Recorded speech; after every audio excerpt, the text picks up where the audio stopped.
Good morning and welcome to Brexit Breakfast, and it's going to be a quick one this morning because I'm a bit late getting up and I have to get to the gym. So the big news today is unrelated to Brexit, but I'm going to touch on it, and that is the publication of the Chilcot report. Chilcot is expected to make a statement today, and after he's finished his statements, which will be some summaries of his report, I would imagine, I think there's 3 hours that journalists get access to the reports pre the public getting access.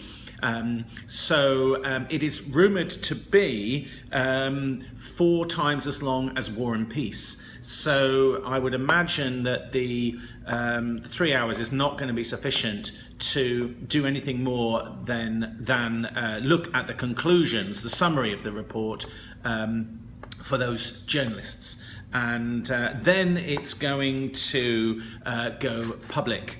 And just a few facts. It is mooted that it's going to be highly critical of Tony Blair, the British Prime Minister at the time, the British military and the intelligence services. It's 13 years since the invasion, and it was 7 years since Gordon Brown, who was then the Prime Minister, commissioned the report. And now that we know how long the report actually is, it's not surprising that it's taken that amount of time. Although Menzies Campbell, who's an MP and sat in some of the hearings, was critical of the fact that the hearings were taking so long, and that the people who were taking the evidence from the people who were being interviewed didn't cross-examine. They let them ramble on, and he said that a more dedicated legal team would have speeded things up a little bit. That might well be true. And the war, just a few statistics about this report, the war cost about 10 billion. The report has cost an extra 10 million on top of that. It's also cost 100,000 Iraqi civilian lives and 179 British military lives, and it has also led to radical uprisings in the Middle East, of course, and it's been fundamental in the rise of ISIS. So generally it was a pretty disastrous episode, and certainly one thing that nobody disputes is the fact that the report will make it very difficult for any future government to wage war without very clear information and intelligence, because clearly the discredited claim that Iraq had weapons of mass destruction was central to persuading the people at the time to go in and attack. So desirable as regime change might have been, it's a dangerous game that we played, and we certainly had our hands burnt. If you wish to buy a copy, it's £767. It will be free to families of the bereaved.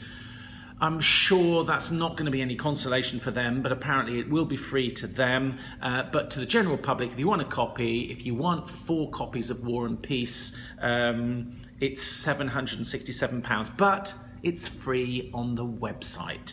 So War and Peace takes about, I worked this out the other day, it's about 30 hours to read if you've got an average reading speed. There's a nice little website which tells you how long it takes to read with an average reading speed some of the most famous books, and I think War and Peace came in at 30 hours. So do your maths, it's 120 hours on the computer simply to read the entire Chilcot report.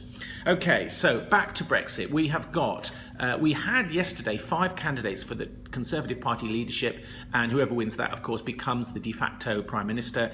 The first round of voting amongst Tory MPs happened yesterday, and 5 candidates were whittled down to 4. It was no surprise that Liam Fox was the lame duck and the weakest link. He had to go. But also Stephen Crabb, the guy that I quite liked, from brought up by a single mother on a council estate, compassionate sort of guy, didn't attract enough party support, and although he was going to survive into the second ballot, clearly he wasn't going to stand a chance, so he's just spared himself any further grief and campaigning, and probably wants to get off on his summer holiday. So he has withdrawn. So we're now left with 3 candidates, which are Theresa May, of course, Leadsom and Gove. Now, Gove and May have been busy releasing their tax returns and have revealed their salaries. And it might surprise you to learn, maybe it doesn't, that the salary of May that she has released, or it's been quoted anyway in the papers, £112,000, 426. So I guess if you pay yourself a salary like that, you can afford to buy a physical copy of the Chilcot report. So there's an advantage to being an MP. Gove, although he's more junior, you would have thought, is only a bigger salary of 117,786, which is actually dated back to when he was Education Secretary. So if he held that post now, I presume the money would be even more. He earned a little less, just a shade under 100 grand as Chief Whip. Staggering what these people are earning, to be honest. Going back to Brexit, there's been reported that hate crimes have risen after Brexit there's been 500 reported incidents of hate crime, which is shocking. But you need to put that against the background that there's a daily average of 20 to 50 hate crimes reported across the UK. So obviously, there's political parties like the Labour Party that's having an inquiry into anti-Semitic rhetoric that's been going on in the party. I've not really got to the bottom of that, and yet there should be a mirror held up to the British population. Well, there has been a mirror held up to the British population, re-racism, and clearly we come, or certain substantial number of us have come out as decidedly racist, and it's taken the despicable UKIP campaign to reveal what most thinking people probably suspected all along, is that Britain are insular and racist. A lot of people anyway. So maybe I've overstated that, but I'm not happy about it. Corbyn, going back to the Chilcot report, another comment has stated the fact that Corbyn might be hanging on to the leadership long enough. I don't really, I'm not, this might have influenced his thinking. He's hanging on to the leadership long enough to critique Blair as a result of the Chilcot inquiry.